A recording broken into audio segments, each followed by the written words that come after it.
Bom, a oposição coleta assinaturas para a criação da CPI da milícia digital do PT. Sobre esse assunto, nós vamos, e outros também, a gente vai trazer aqui em Oeste Sem Filtro o deputado Felipe Barros para conversar conosco. É hora de entrevista em Oeste Sem Filtro.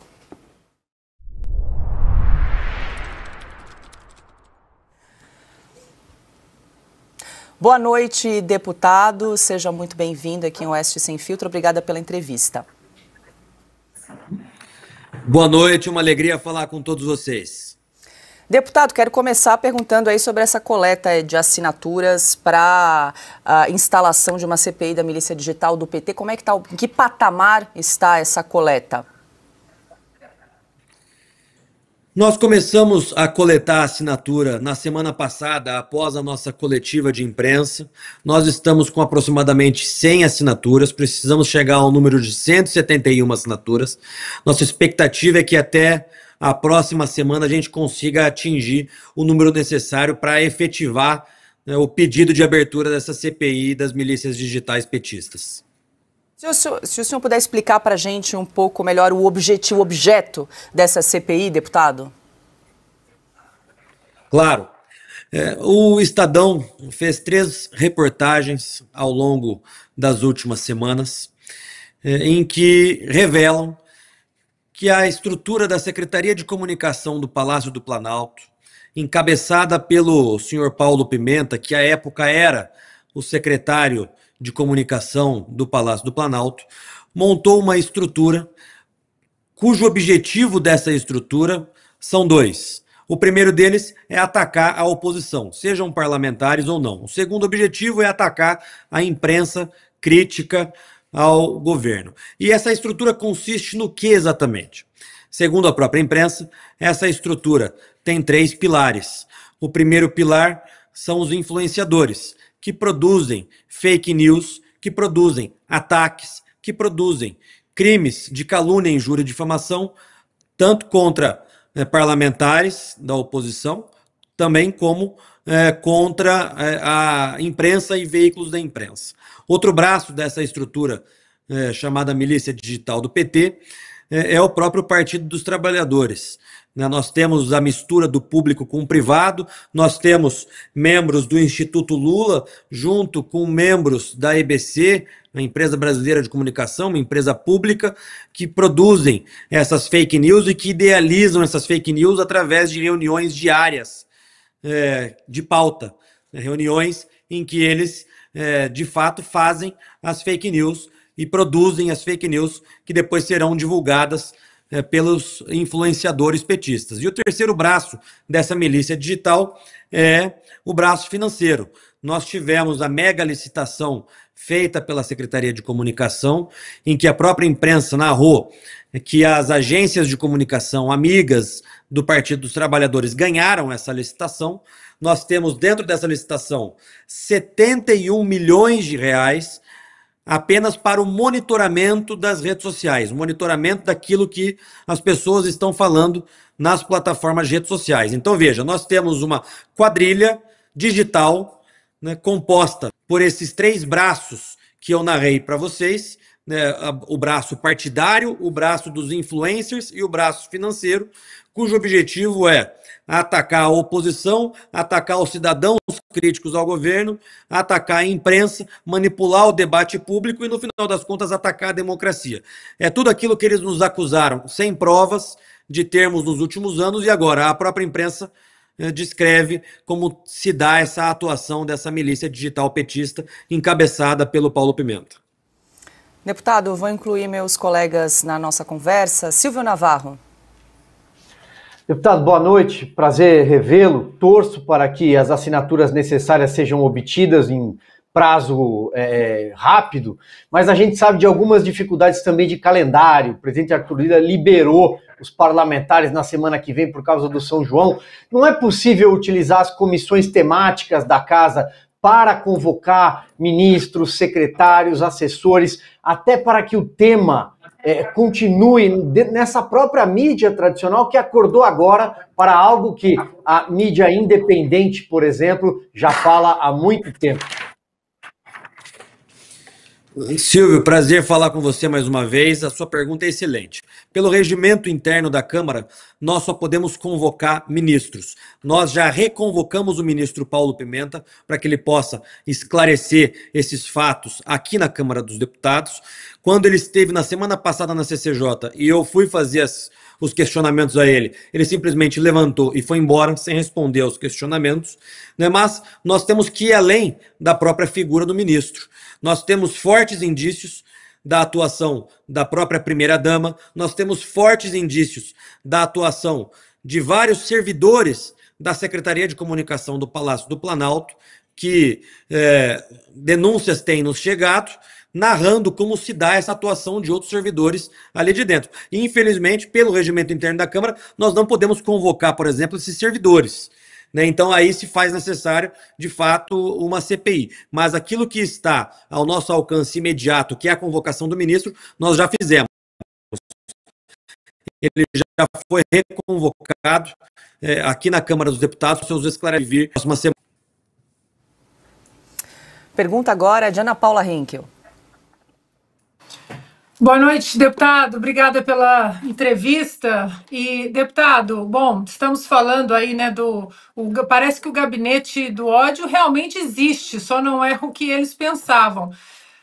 Queria ouvir do senhor, deputado, o que o senhor pensa desse novo portal que será colocado no ar pelo Ministério dos Direitos Humanos e da Cidadania, um portal para combater discursos de ódio, né? Um portal para ensinar a população o que é ódio e o que é opinião. E aí fica aqui a minha preocupação, deputado, porque fica cada dia mais claro que este governo não tem os votos necessários para passar a censura no Congresso. Tentaram com o 2630, tentaram com 8889 e não passa.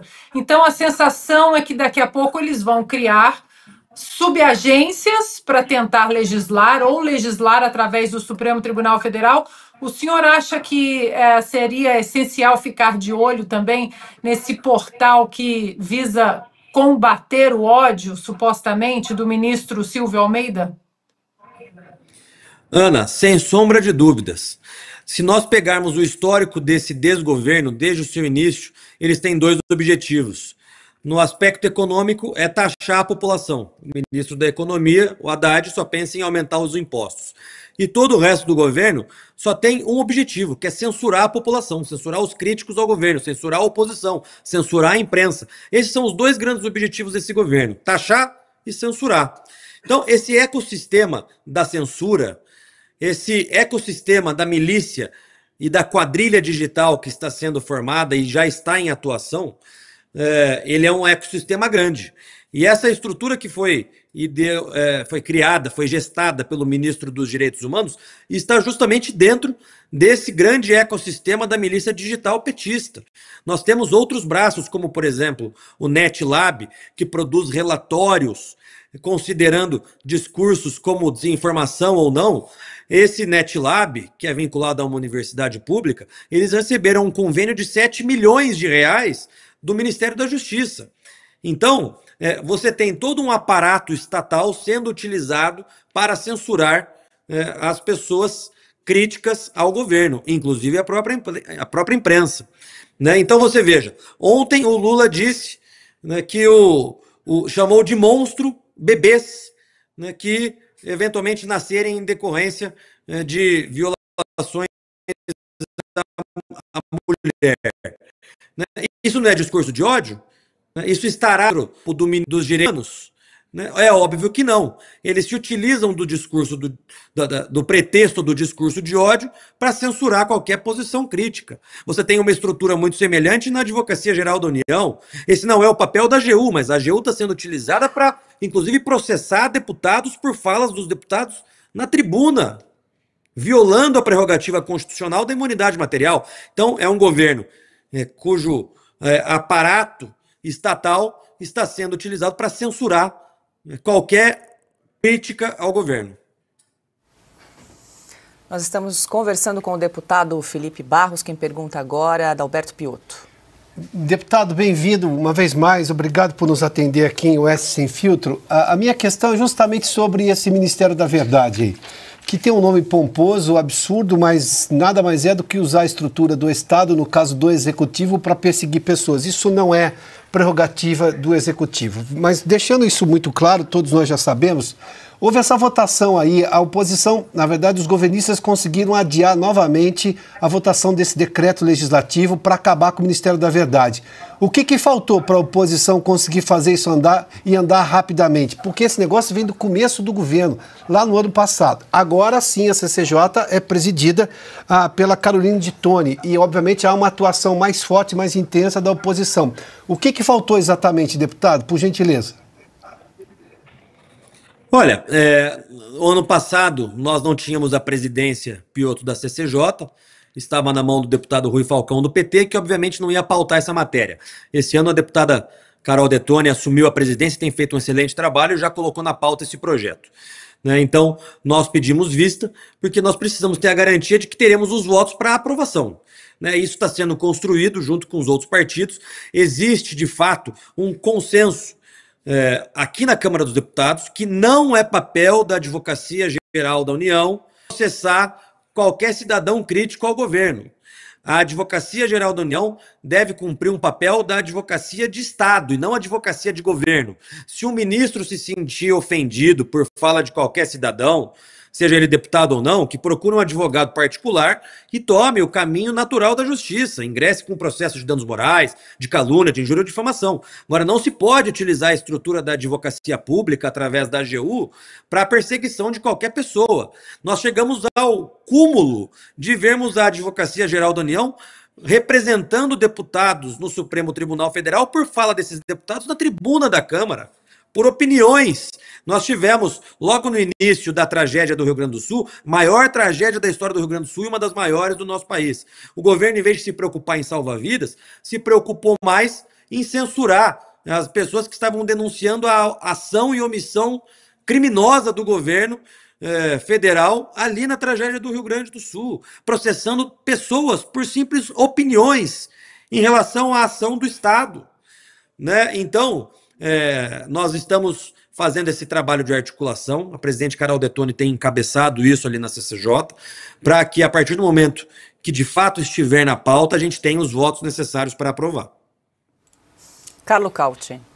Deputado, muito boa noite, obrigado por estar conosco. Deputado, 2 episódios recentes mostram que o gabinete do ódio do PT está a todo vapor. Eu queria a sua opinião sobre o que está acontecendo e como vocês vão atuar nesses casos específicos. O primeiro foi, há poucas horas, a presidente do Nubank, Cris Junqueira, compartilhou em suas redes sociais que participaria de uma palestra aqui em São Paulo, Jordan Peterson, mostrou o convite que ela recebeu e foi linchada, literalmente linchada virtualmente, por um influenciador ligado àquela agência Mindate, que sabemos tem ligações com ambientes do governo. E o Nubank, a empresa que ela preside, foi, como se diz, como usam esse termo, cancelada por muitos usuários. O segundo caso é referente àquela influenciadora que admitiu ter utilizado fake news durante a campanha eleitoral e disse que o Janones também utiliza fake news e quem nunca fez isso, justificando esse procedimento. Também outra influenciadora que receberia ordens diretamente do Partido dos Trabalhadores, diretamente do Palácio do Planalto, por sinal, junto com outro influenciador, que o Estadão também mostrou há poucos dias, que fariam até reunião de pautas todas as segundas-feiras com o pessoal da comunicação no Palácio do Planalto. Como vocês veem esses fatos, esses acontecimentos e como entendem reagir aquilo que está acontecendo e que a gente está vendo no dia a dia na mídia e também agora influenciando até bancos, o maior banco, por sinal, digital do Brasil? Esse retrospecto histórico ele é importante, porque é importante que a gente tenha consciência que os governos petistas sempre, e eu fiz questão de ressaltar isso na coletiva de imprensa que dei na semana passada, os governos petistas sempre agiram dessa maneira. Nós tivemos, nos governos petistas passados, os escândalos dos MAVs, depois nós tivemos o escândalo dos aloprados, todos esses escândalos relativos a assassinato de reputação de opositores políticos. Então, esse sempre foi o modus operandi dos governos petistas. Nós tivemos o próprio Janones, deputado Janones, admitindo publicamente em seu livro que, de fato, tinha uma estrutura montada para a campanha de 2022 de divulgação de notícias falsas. Então, essa é uma estrutura que não é criada da noite para o dia, mas que, desde que ganharam eleições, se aparelharam do Estado brasileiro, através de mega licitações, através de ocupação de cargos públicos, através de influenciadores que são remunerados, através dessas reuniões que fazem de pauta diariamente, através de toda uma estrutura estatal e paraestatal de assassinato de reputação, cujo objetivo é, no final das contas, eliminar a oposição e, portanto, atacar a própria democracia. Então, qual é a medida que nós estamos tomando? Além da convocação do ministro Paulo Pimenta para que ele possa vir aqui prestar os esclarecimentos, além da denúncia ao Tribunal de Contas da União, que quem encabeçou foi o líder da oposição no Senado, o senador Rogério Marinho, nós, aqui na Câmara dos Deputados, liderança da oposição, liderança da minoria, nós queremos e estamos atrás de viabilizarmos a CPI das milícias digitais petistas. Isso é de fundamental importância para que a gente possa esclarecer aquilo que está acontecendo e que está acontecendo não é de hoje. E aí alguns podem se colocar a seguinte questão: Felipe, mas veja, CPI sempre é arriscado, porque CPI pode acontecer como nas CPIs passadas e nós não termos maioria na CPI. Eu sou da seguinte opinião: nós temos que ir por partes. Em primeiro lugar, nós temos que coletar as assinaturas da CPI, depois instalar a CPI. Agora, é claro que nesse meio tempo, nós já estamos articulando com vários partidos políticos para garantir que, se a CPI for instalada, nós tenhamos maioria. O senhor Paulo Pimenta é uma figura que não guarda simpatia de absolutamente ninguém aqui no Congresso Nacional. Quando era deputado, sempre fez questão de destratar qualquer deputado, qualquer senador. Então, nós estamos diante de denúncias graves. Nós tivemos, nessa última semana, um ataque, um linchamento virtual ao próprio presidente da Câmara, o deputado Lira, e que eu digo para vocês, sem medo de errar, foi um ataque encabeçado pelas milícias digitais petistas, chegaram ao ponto de chamarem o presidente Lira de estuprador, por conta do presidente Lira ter colocado na pauta a urgência do projeto de lei 1904, e eu não tenho a menor dúvida, falei isso para o próprio presidente Lira, que esse ataque foi orquestrado pelas milícias digitais petistas. Então os fatos são graves, gravíssimos, são fatos, não são ilusões, como nos acusaram ao longo desses últimos anos. Deputado, rapidamente, nosso tempo se esgotou. O senhor sabe quantas assinaturas já tem aí na CPI do arroz? Na CPI do arroz? Não. Eu conversei com o Zuco na tarde de ontem, estava sem assinaturas. A CPI também já por volta de 100 assinaturas. Perfeito. Deputado Felipe Barros conosco hoje, muito obrigada pela entrevista, bom trabalho para o senhor, ótima noite. Muito obrigado, uma alegria sempre falar com vocês do Oeste Sem Filtro.